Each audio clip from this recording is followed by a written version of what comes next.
오늘도 성경 봉독하고 기도하고 하나님의 말씀 생각하도록 하겠습니다. 오늘 성경 말씀 마가복음 1장 40절로 45절 말씀입니다. 한 나병 환자가 예수께 와서 꿇어 엎드려 간구하여 이르되 원하시면 저를 깨끗하게 하실 수 있나이다.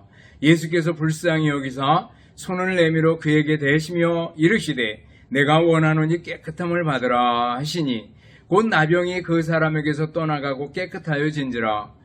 곧 보내시며 엄히 경고하사 이르시되 상가 아무에게 아무 말도 하지 말고 가서 내 몸을 제사장에게 보이고 내가 깨끗하게 되었으니 모세가 명한 것을 드려 그들에게 입증하라 하셨더라.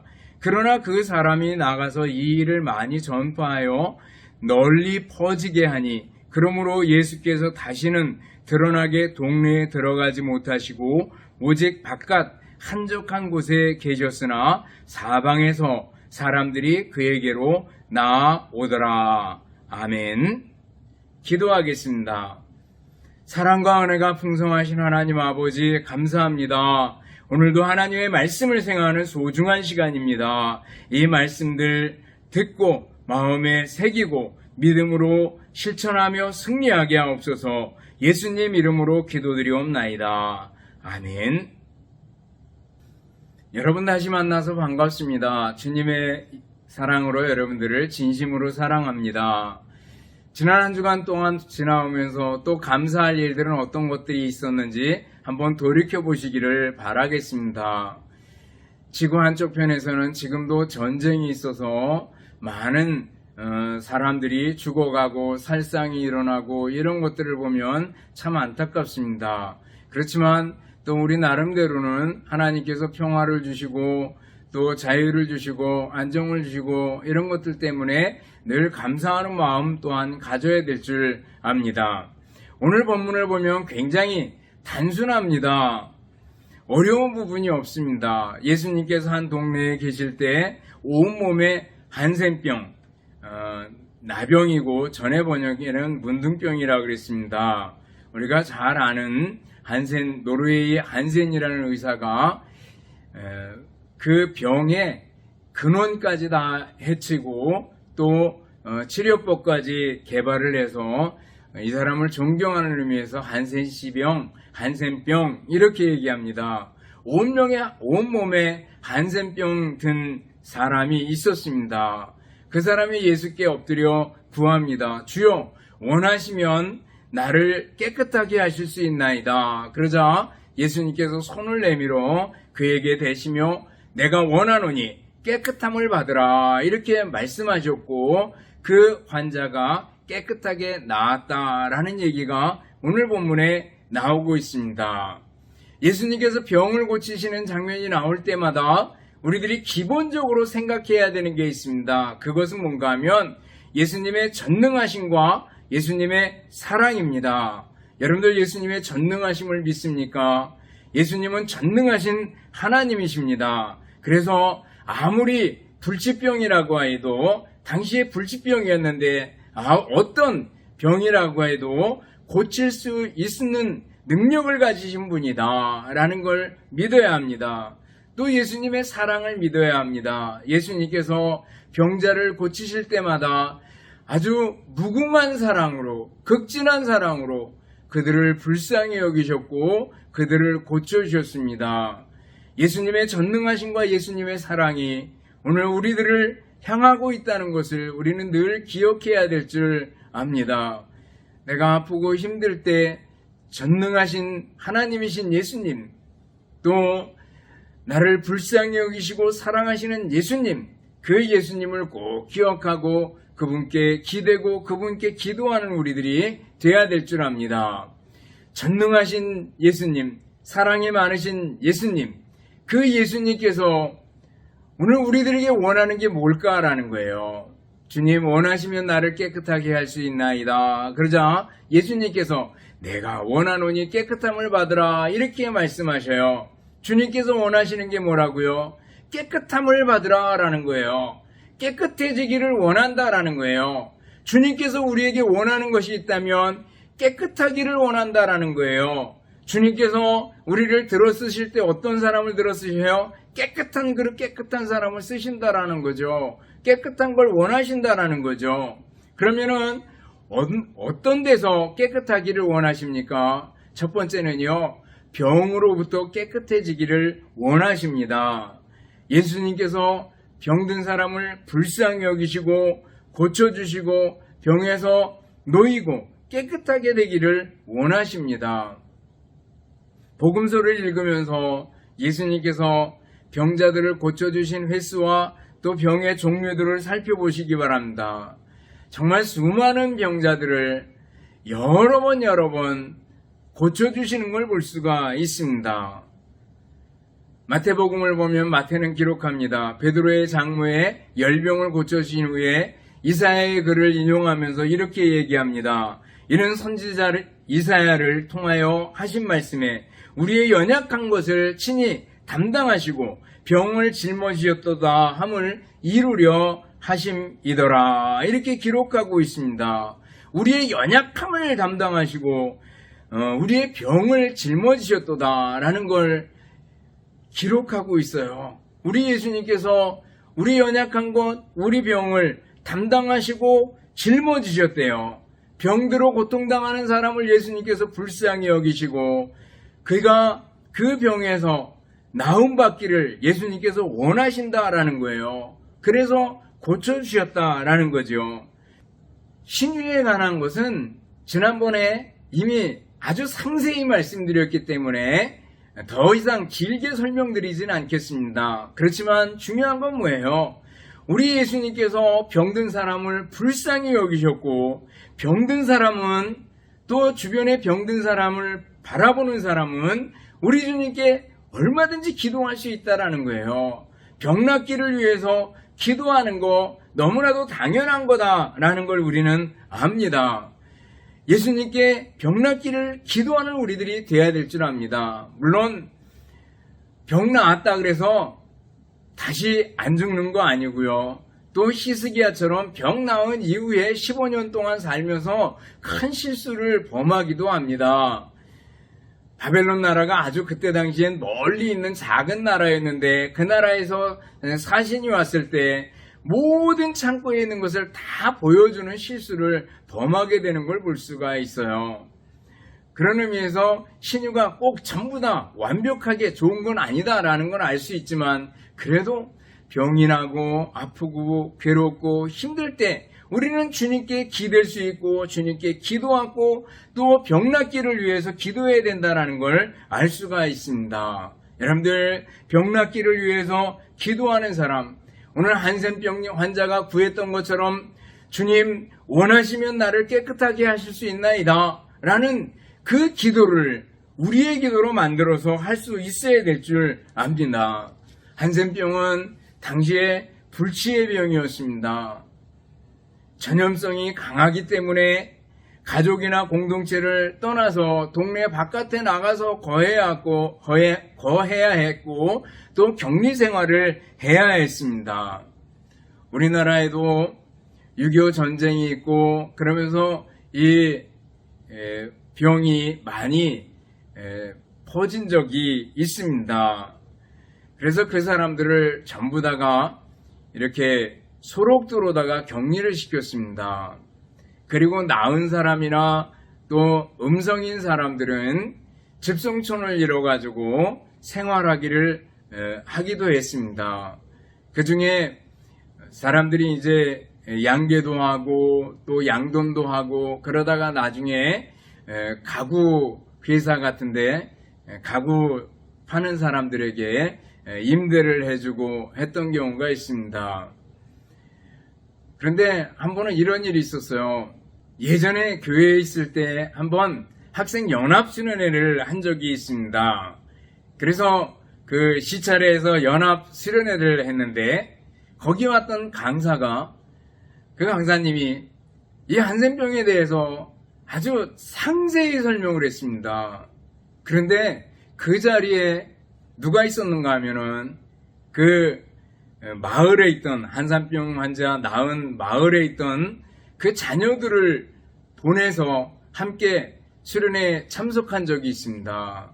근데 그 부모들이 나중에 굉장히 화가 나가지고 항의성 전화를 하고 굉장히 강하게 어필을 했던 경우가 있습니다. 우리는 우리 자녀들에게 우리의 병에 대해서 그렇게 상세히 설명한 적이 없습니다. 그러면서 굉장히 상처를 많이 받았던 그런 적이 있습니다. 어쨌거나 이 병은 너무너무 힘든 병이었던 것을 우리들이 압니다. 그런데 어떻게 해요? 예수님께서 내가 원하노니 깨끗함을 받으라 그러시면서 고쳐주셨다라는 거예요. 여러분들, 우리가 아픕니까? 또 몸에 병이 들었습니까? 주님께 고쳐달라고 기도하는 거 너무나 당연한 겁니다. 주님, 원하시면 나를 고칠 수 있습니다. 나를 고쳐주십시오. 이렇게 기도하는 우리들이 돼야 될 줄 압니다.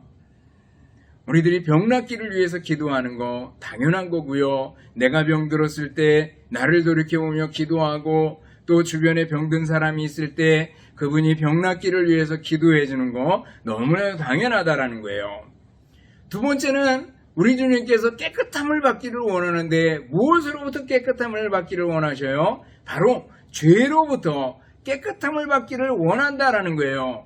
성경을 보면은요, 의외로 한센병에 관한 얘기가 참 많이 나오는 걸 볼 수가 있습니다. 모세의 누나 미리암이 모세가 아내를 얻은 것 때문에 불평하고 그리고 모세를 비난했다가 이 한센병에 걸려서 7일 동안 진 밖에서 살다가 들어오게 된 적이 있습니다. 또 아람 장군 나하만은요, 이 한센병 때문에 고민하다가 엘리사 선지자를 찾아왔던 일화를 우리들이 성경을 통해서 봅니다. 결국 고침을 받게 되는 걸 볼 수가 있습니다.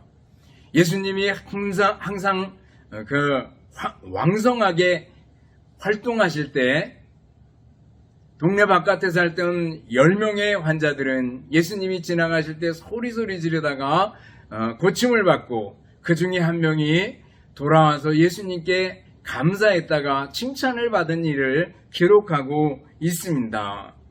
그런데 특별히 레위기 13장 14장을 보면 굉장히 길게 이 한센병에 대해서 어떻게 판단하고 그리고 나은 사람은 어떻게 판단하고 그리고 진중에서 어떻게 해야 되고 라는 것들을 아주 상세히 설명해 놓고 있는 걸 볼 수가 있습니다. 한센병에 대해서 이렇게 길게 설명해 놓은 이유는 뭐예요? 그것은요, 한센병이 하나는 이 공동체 생활에서 한센병이 전염성이 강하기 때문에 있어서는 안 된다라는 걸 보여주는 겁니다. 또 하나는 바로 한센병은 우리의 영적인 병, 죄에 대한 그림자고 예표이기도 하다라는 걸 보여줍니다. 죄가 얼마나 우리를 심각하게 손상시킬 수 있는지를 보여주는 것이 바로 이 한센병이다라는 거죠. 한센병의 특성과요, 또 죄의 특성은요, 너무나도 비슷합니다. 제가 자주 설명드리지만 이 한센병과 죄와 공통점이 있어요. 하나는요, 고착성이라 그래요. 한번 이렇게 붙으면 떨어지지 않는다라는 거죠. 아주 심각하게 이 병을 고칠 수 없을 정도로 심각하다라는 거예요. 한센 의사가 그것을 발견하기 전에, 치료법을 발견하기 전에는 불치의 병이었습니다. 그래서 한번 붙으면 어떻게 떼쳐낼 수가 없습니다. 죄도 그렇습니다. 한번 우리가 오염되면은요, 그것을 떼쳐낼 방법이 없습니다. 따로 방법이 없다라는 거예요. 고착성입니다. 또 하나는요, 발육성입니다. 이 한센병이 몸에서 자라나잖아요. 마찬가지로 죄도 우리 속에서 점점 자라가는 성질이 있다라는 겁니다. 또 하나는 전염성입니다. 한센병이 전염성이 강해서 격리시켰습니다. 사람들을 동네 바깥에 거하게 만들고 먹을 것을 갖다가 주는 그런 일을 했습니다. 마찬가지로요, 죄도 전염성이 있습니다. 나만 죄 짓고 마는 게 아니라 다른 사람에게 전달해주고 전염성이 있어서 나눠주는 그런 역할을 하게 된다는 겁니다. 하와가 선악과를 따먹고 그것을 자기 혼자 간직하고 있는 것이 아니라 자기 남편 아담에게 주어서 같이 먹게 하잖아요. 이렇게 죄는 전염성이 있어요. 한센병이 결국은 사람을 완전히 황폐하게 만들고 파괴시키듯이 죄도 우리를 파괴시키는 그런 역할을 하게 되는 걸 볼 수 있습니다. 우리 예수님께서는요, 내가 원하니 깨끗함을 받으라 이렇게 말씀하실 때 우리가 병에서 놓여 깨끗함을 받기를 원하실 뿐만 아니라 우리가 죄로부터 깨끗함을 받기를 원하신다라는 거예요. 여러분들 죄로부터 놓여서 깨끗함을 받을 수 있기를 바랍니다. 어떻게 깨끗함을 받을 수 있어요? 그것은요, 예수님 믿고 회개함으로 가능합니다. 예수님 없이는 불가능합니다. 우리가 찬송을 알잖아요. 울어도 못하네. 울어도 못한다는 거예요. 참아도 못하네. 참아가지고 이 죄를 해결할 방법이 없습니다. 힘써도 못하네. 힘써도 안 된다는 거예요. 오직 어떻게 해요? 믿으면 하겠네라는 거예요. 예수님을 믿음으로 죄의 문제를 해결할 수가 있습니다. 여러분들 아직까지 예수님을 믿지 않습니까? 그렇다면 예수님 믿어야 합니다. 예수님 믿고 회개하고 돌아서야 합니다. 하나님을 등진 상태에서 하나님께로 돌이켜야 합니다. 예수 믿고 회개하지 않으면 죄를 해결할 방법이 없습니다. 우리 인간은 죄인입니다. 모든 사람이 죄를 범하였음에 하나님의 영광에 이르지 못하더니 그랬습니다. 죄 때문에 하나님과 우리 사이에 간격이 생겼잖아요. 이 간격을 메울 수 있는 것은 아무것도 없습니다. 오직 예수님의 십자가의 보혈 외에는 우리의 죄를 씻을 수 없고 하나님께로 나아갈 수 있는 방법이 없다라는 거예요. 그러므로 우리가 예수님을 믿어야 합니다. 여러분 예수님 믿으셨습니까? 잘하셨습니다. 예수님 믿고 회개하고 돌아서는 것이 우리들에게 절대적으로 필요합니다. 그런데 우리 주님께서 깨끗함을 받으라 이렇게 말씀하실 때 세 번째 중요한 것은요, 적극적으로 성결하게 살아라라는 것을 얘기해주고 있습니다. 성결한 삶을 살아라라는 거예요. 구약 성경을 보면은요, 성결한 삶, 깨끗한 삶, 정결한 삶에 대해서 굉장히 많이 강조해 줍니다. 레위기 11장을 보면 거기 먹는 것에 대한 정결법이 나옵니다. 그 정결법을 보면은요, 짐승 경우는 어떻게 해요? 새김질을 하고 굽이 갈라진 거, 또 날아다니는 새 종류, 조류에 대해서는 어떻게 해요? 날 수 있고 그리고 물갈퀴가 없는 것을 먹도록 했습니다. 물론 맹수 종류, 맹금 종류는 안 되고요. 또 그 곤충 중에서는요, 뒷다리로 뛸 수 있는 것을 먹도록 했습니다. 물고기 중에는요, 비늘이 있고 지느러미가 있는 것을 먹도록 했습니다. 이렇게 구별해 둔 것은요, 정결법입니다. 이것은요, 맨 끝에 레위기 11장 45절을 보면 이렇게 말씀하셔요. 내가 거룩하니 너희도 거룩할지니라 이렇게 말씀하셔요. 하나님이 거룩하니까 우리들도 거룩해야 된다라는 거예요. 그러면서 우리가 먹는 것에서조차 정결하게 살아야 된다라는 거예요. 성결하게 살아야 된다라는 거예요. 성결교회가 있잖아요. 성결교회 교단은요, 중생, 성결, 신유, 재림 이 네 가지 모토를 기반으로 삼고 있잖아요. 거기에 성결이 나옵니다. 성결하게 살자라는 의미에서 성결을 추구하자라는 의미에서 성결교회 이렇게 얘기하고 있는 줄 압니다. 성결하게 산다라는 것은요, 거룩하다라는 것과 아주 밀접한 관련이 있잖아요. 거룩하다라는 것은요, 구별되다 그런 뜻이 있습니다. 다르다라는 거예요. 생각이 다르고 살아가는 것이 다르다라는 거예요. 거룩하다, 구별되다, 다르다라는 거예요. 우리 그리스도인이요, 이 세상을 살아가지만 세상과 다릅니다. 대한민국에 살아가지만 천국 시민입니다. 물속에 고기들이 많이 있지만 죽어있는 고기가 아니라 살아있는 고기는 어떻게 해요? 물을 거꾸로 거슬러 올라간다는 거예요. 세상 풍조와 세상의 탕류 속에 그냥 흘러내려가는 것이 아니라 물길을 거슬러 올라가는 것이 그리스도인입니다. 세상의 빛과 소금의 역할을 하는 것이 바로 그리스도입니다. 빛은 어두움을 밝힙니다. 소금은 세상의 부패를 방지하고 맛을 내는 역할을 합니다. 소금의 맛을, 그 맛을 잃으면 어떻게 해요? 밖에 버려져 사람들에게 밟힐 뿐이라고 말씀하고 있어요. 여러분들, 나는 맛을 내는 그리스도인인가 한번 돌이켜 보시기 바랍니다. 우리의 삶은 다르고 우리의 생각은 다릅니다. 어떻게 다릅니까? 인생관이 다릅니다. 여러분들, 예수님 몰랐다면 우리는 어떤 인생관을 가지고 있을 것 같아요? 그냥 살다가 그냥 죽는 거지. 그냥 잠깐 사는 세상인데 그냥 편하게 먹고 놀고 안주하고 해보고 싶은 거 다 해보고 그러면 되는 거 아닌가? 이렇게 생각하고 그냥 죽으면 다 끝나버린다. 이렇게 생각하지 않겠습니까? 그러나 우리의 인생관은 어떻습니까?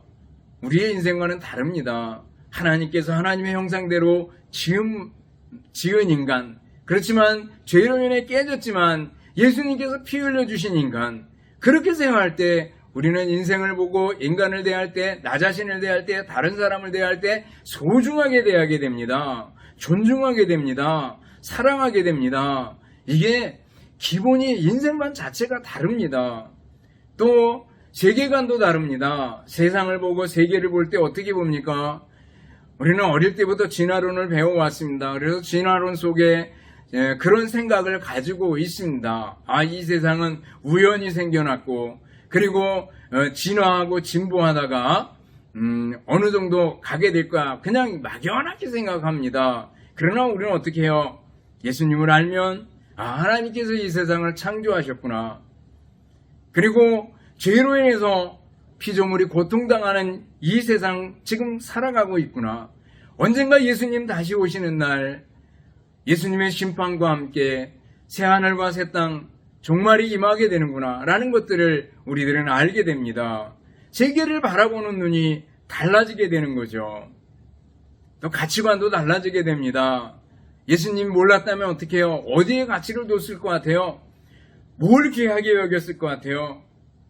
아마도 돈일 겁니다. 돈만 있으면 다 돼. 이런 생각을 부자든지 가난한 사람들이 다 가지고 있을 거예요. 가난한 사람도 돈만 있으면 다 된다고 생각하고 부자도 부자 나름대로 돈 가지고 모든 것을 해결하려고 생각하는 그런 생각을 가지게 될 수 있습니다.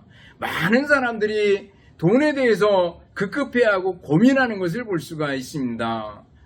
예수님도 돈 얘기를 참 많이 해주셔요. 그러면서 재물에 대해서 돈에 대해서 염려하지 말아라 이렇게 말씀하고 있잖아요. 하나님과 재물을 겸하여 섬길 수 없다 이렇게 말씀해 주잖아요.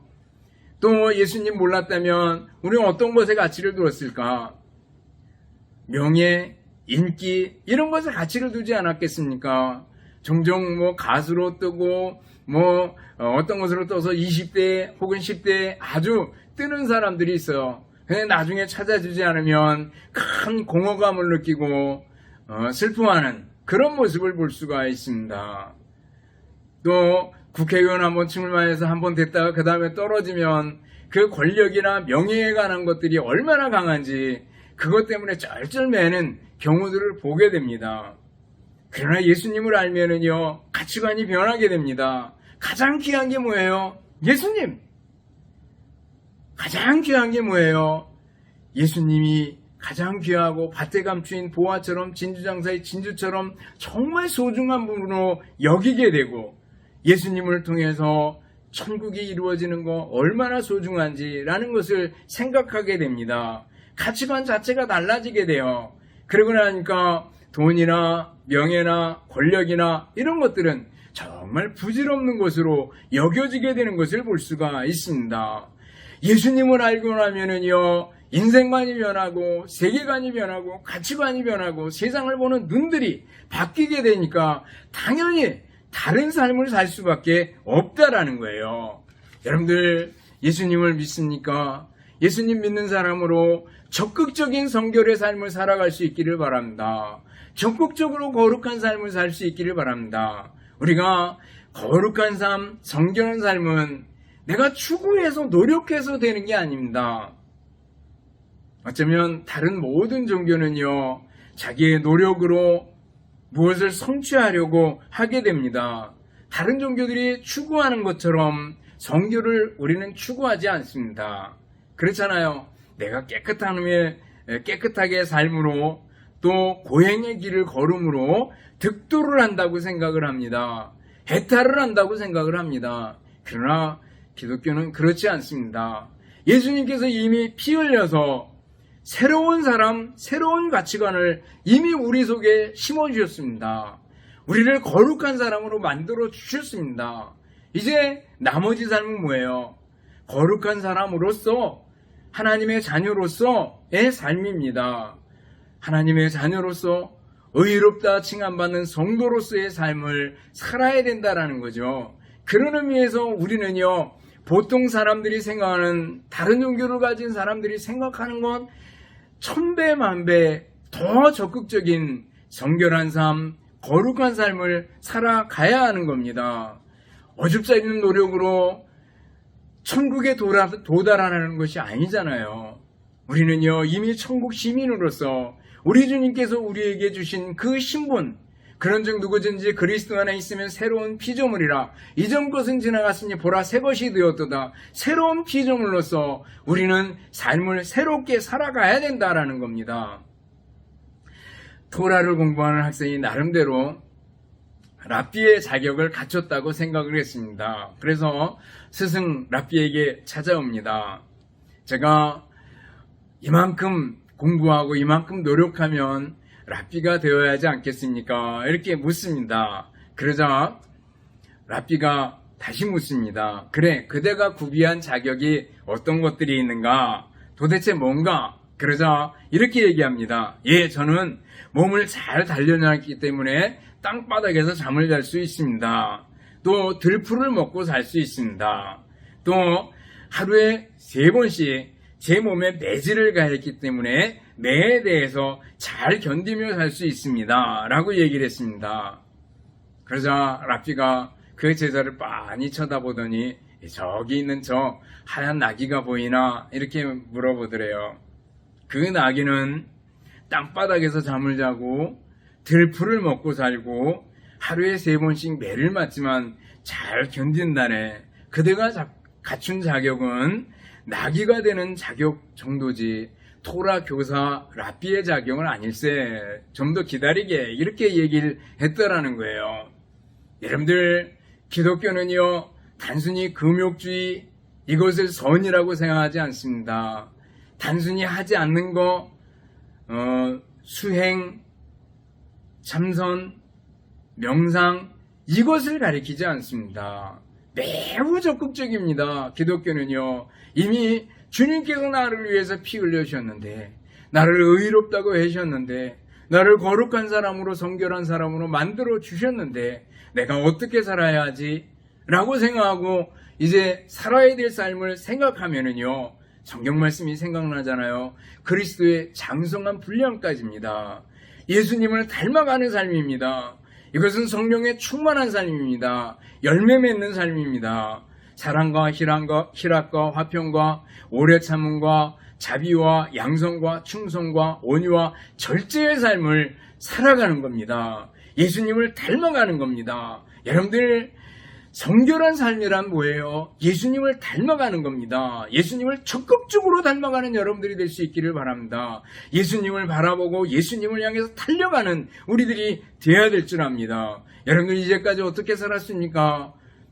앞으로 어떻게 살아야 되겠습니까? 예수님 있는 성도로서, 하나님의 자녀로서 예수님을 적극적으로 닮아갈 수 있기를 바랍니다. 예수님의 마음, 예수님의 생각, 예수님의 손과 발을 닮아가는 우리들이 되어야 되지 않겠습니까? 여러분들, 바라기는 오늘 예수님께서 우리에게 원하시는 게 뭔가라는 걸 생각했습니다. 깨끗함을 받으라. 병을 낫기를 위해서 기도하고 병에서 깨끗함을 받기를 바라는 우리들이 되어야 되겠고요. 죄에서부터 깨끗함을 받는 우리들이 되어야 되겠고요. 또 적극적으로 성결한 삶, 바로 예수님을 닮아가는 삶을 살아가는 여러분들이 되셔서 하나님께 무한한 영광을 돌릴 수 있는 여러분들의 생애, 여러분의 삶이 될 수 있기를 주님의 이름으로 축원합니다. 기도하겠습니다. 하나님 아버지 감사합니다. 우리들이 예수님이 깨끗함을 받으라 라고 원하셨던 것처럼 병에서부터 노인받고 죄로부터 노인받고 또 적극적으로 성결한 삶, 예수님 닮아가는 삶을 살아갈 수 있도록 은혜를 베풀어 주시옵소서. 감사드리오며 예수님 이름으로 기도드리옵나이다. 아멘. 축도하겠습니다. 이제는 우리 주님 예수 그리스도의 은혜와 하나님 아버지의 극진하신 사랑하심과 성령님의 교통하시며 인도하심이 함께 모여 예배드리며 말씀 듣는 그리고 실천하며 살기를 원하는 우리 모든 성도들 머리머리 위에와 가정들 위에 주님의 몸된 교회와 우리나라 민족 위에 이제로부터 영원토록 함께 있을지어다. 아멘.